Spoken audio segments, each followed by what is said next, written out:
Patel, early in this hearing, Senator Durbin asked you about the January 6th choir of inmates whose song you promoted, and here's what you said. I did not have anything to do with the recording. I did not have anything to do with the recording. Do you stand by that testimony, Mr. Patel?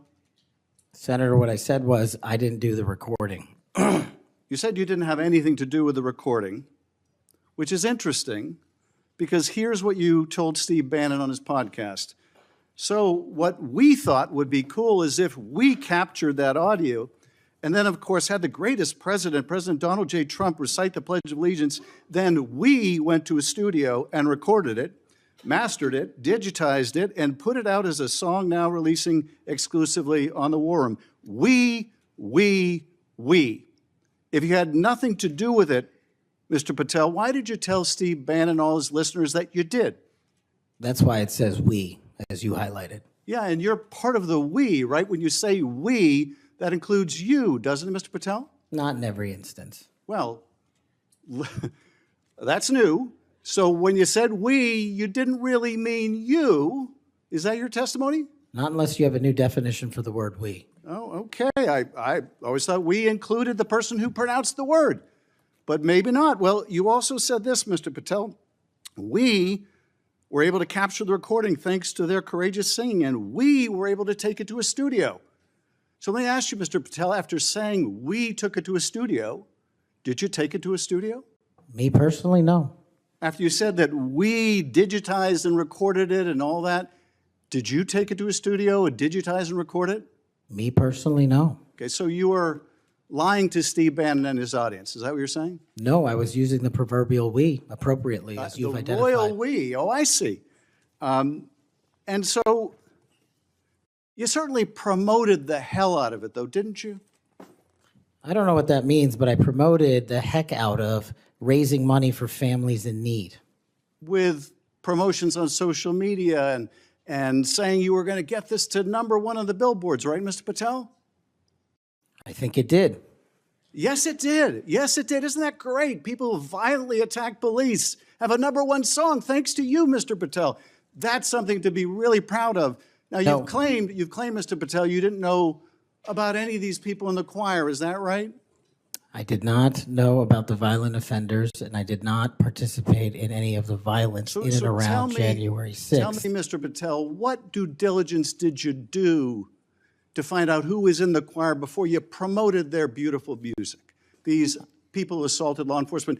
What due diligence did you do? Senator, I didn't record it myself. So you did no due diligence before you promoted this song by these violent felons. Is that what you're telling us? Senator, I did not record that myself. So you're being considered for director of the FBI. And here you did no diligence to find out whether people you were associating with now the President of the United States in song were convicted of attacking police officers. Is that who we want running the FBI? I want you to turn around. There are Capitol Police officers behind you. They're guarding us. Take a look at them right now. Turn around. I'm looking at you. You're talking to me. No, look at them. I want you to look at them if you can, if you have the courage to look them in the eye, Mr. Patel, and tell them you're proud of what you did.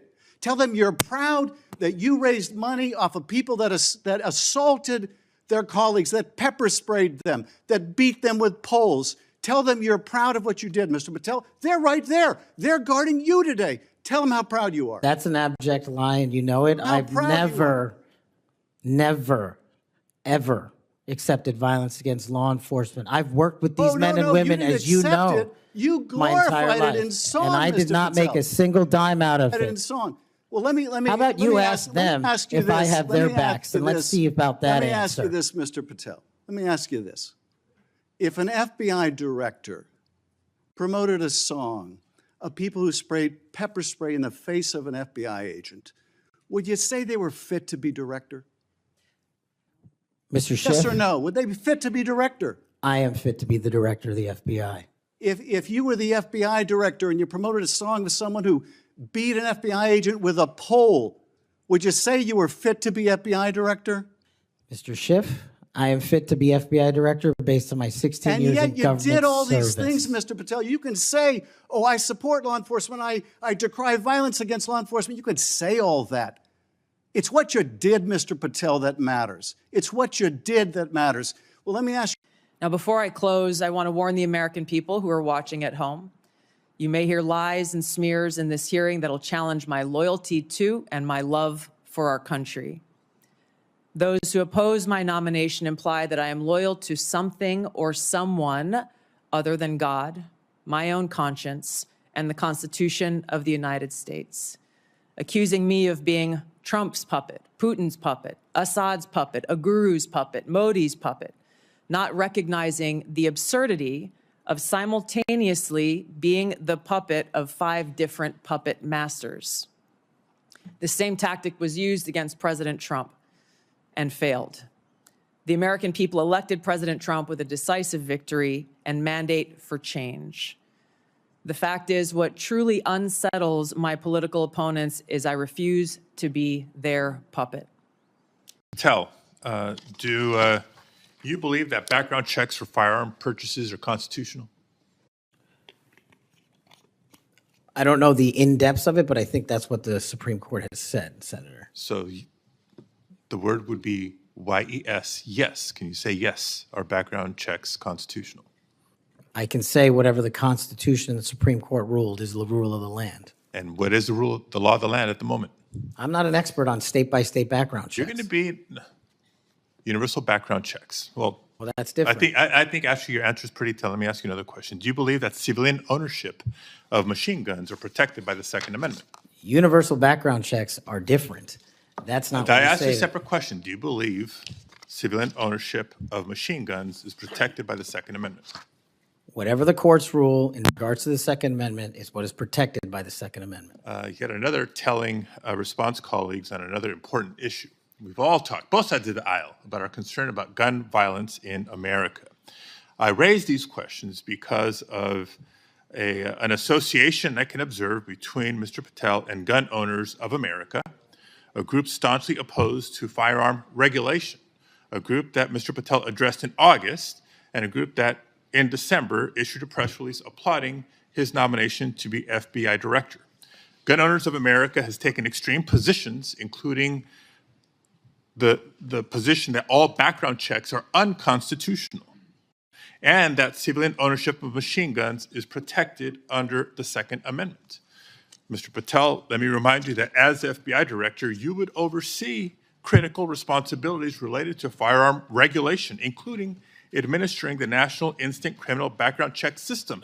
Yes, it's constitutional. It's in place for a reason. You would also regulate the distribution of machine guns to prevent them from falling into the wrong hands. Policies and programs in place for a reason. And given your hesitancy, given your answers, I'm concerned about your ability to do the job when it's not in alignment with groups like Gun Owners of America. And Ms. Gabbard, let me be clear, at least in my views. I salute your service to our country. But I have serious doubts about your judgment. And those are some of the areas that I want to pursue. First, until you were nominated by the president to be the DNI, you consistently praised the actions of Edward Snowden. Some who, I believe, jeopardized the security of our nation, and then, in an effort to flaunt that, fled to Russia. You even called Edward Snowden, and I quote here, a brave whistleblower. Every member of this committee supports the rights of legal whistleblowers. But Edward Snowden isn't a whistleblower. And in this case, I'm a lot closer to the chairman's words, where he said Snowden is, quote, an egotistical serial liar and traitor who, quote, deserves to rot in jail for the rest of his life. Ms. Gabbard, a simple yes or no question. Do you still think Edward Snowden is brave? Mr. Vice Chairman, Edward Snowden broke the law. I do not agree with or support with all of the information and intelligence that he released, nor the way in which he did it. There would have been opportunities for him to come to you on this committee or seek out the IG to release that information. The fact is, he also, even as he broke the law, released information that exposed egregious, illegal, and unconstitutional programs that are happening within our government Excuse me, Mr. that Gabbard. led to serious reforms that Congress undertook. Chairman, we got 5 minutes. So I take your answer, and these are your quotes. Brave, please join my bipartisan legislation calling for charges to be dropped against him. Do you disagree that legislation was not appropriate? Do you believe he is brave or not? Yeah, Back those words? once again, Senator, Edward Snowden broke the law. He Ms. Gabbard, also I'm not released talking- we information agree that Edward Snowden that broke the exposed law. the United States Asking you a government's question whether illegal your programs. legislation and your words are still your beliefs. Yes or no, please. I'm making myself very clear. Edward Ma'am. Snowden broke the law. He released information about the United States Ma'am, I've government's got other issues illegal to raise. activities. Ma'am, If I may just finish my thoughts, Senator. In this role that I've been nominated for, if confirmed as Director of National Intelligence, I will be responsible for protecting our nation's secrets. And I have 4 immediate steps ask for that I additional would time, take to Chairman. prevent another Snowden-like leak. ma'am, I would. Was President Donald Trump wrong to give blanket clemency to the January 6 defendants? Thank you, Ranking Member. A couple of things on that. One, the power of the presidential pardon is just that, the president. Alignment, I concede he has the authority. I'm asking, was he wrong to do it? And as we discussed in our private meeting, Senator, I have always rejected any violence against law enforcement, and I have, including in that group, is specifically addressed any violence against law enforcement on January 6th, and I do not agree with the commutation of any sentence of any individual who committed violence against law enforcement. So do you think that America is safer because these 1,600 people have been given an opportunity to come out of serving their sentences and live in our communities again? Senator, I have not looked at all 1,600 individual cases. I have always advocated for imprisoning those that cause harm to our law enforcement and civilian communities. I also believe America is not safer because President Biden's commutation of a man who murdered 2 FBI agents, Agent Kohler's and Williams' family, deserve better than to have the man that point blank range fired a shotgun into their heads and murdered them released from prison. So it goes both ways. There is not a great deal in the public record about what you and Syrian dictator Bashar al-Assad discussed for so long in January of 2017. And I think there's a great deal of interest from the American people about what was discussed in that meeting. So what did you talk about? And did you press Assad on things like his use of chemical weapons, systematic torture, and the killing of so many Syrians? Yes, Senator. I upon returning from this trip, I met with people like then Leader Nancy Pelosi and Steny Hoyer, talked to them and answered their questions about the trip. And quite frankly, I was surprised that there was no one from the intelligence community or the State Department who reached out or showed any interest whatsoever in my takeaways from that trip. I would have been very happy to have a conversation and give them a back brief. I went with former Congressman Dennis Kucinich, who had been there many times before and who had met with Assad before. A number of topics were covered and discussed, and to directly answer your question, yes, I asked him tough questions about his own regime's actions, the use of chemical weapons and the brutal tactics that were being used against his own people. Were you able to extract any concessions from President Assad? No, and I didn't expect to. But I felt these issues were important to address. According to your revised trip report, your third questions. Okay. I take it from what you have said to a couple of my colleagues that while we may disagree on the meaning of Rule 6E as to getting the transcript, you would not object to this committee seeking access to that transcript. No. And you're aware that Rule 6E permits you to talk about your own testimony. Will you testify to this committee, let's say in a classified setting, as to what you said to the grand jury?